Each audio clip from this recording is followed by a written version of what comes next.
Guys, আসসালামু আলাইকুম। আবার চলে আসলাম একটা নিউ ভিডিওতে। আজকে আমার আম্মু বানাতে চলেছে তেলের পিঠা। প্রথমে আতপ চালটাকে আমরা একদিনের জন্য ভিজে রেখেছিলাম, এখন ব্লেন্ডার করে নিচ্ছি। তারপরে গুঁড়োগুলোকে ভালো মতো কুচু কুচু করে কেটে নিয়েছি।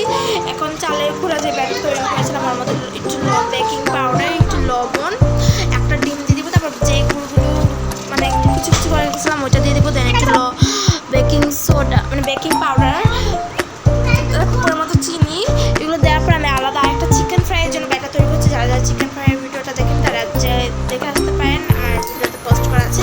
দেন তারপরে ব্যাটারটাকে ভালো মতো মিক্স করে আমরা একটা কড়াই গরম তেলের মধ্যে এগুলো দিব। আর বেকিং পাউডারটা দেওয়ার কারণে কিন্তু এগুলো ফুল ছিল, মানে ফুচকার মতো।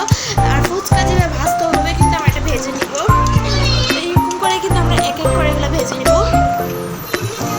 আর যারা যারা কোনো ভিডিওতে লাইক কমেন্ট শেয়ার করেনি অবশ্যই চ্যানেলটি সাবস্ক্রাইব করে দেবেন, পাশে থেকে বেল আইকনটি ক্লিক করেন।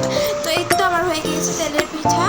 এটা আপনারা অবশ্যই ট্রাই করবেন, দেখবেন কত মজাদার হয়েছে এই রেসিপিটা।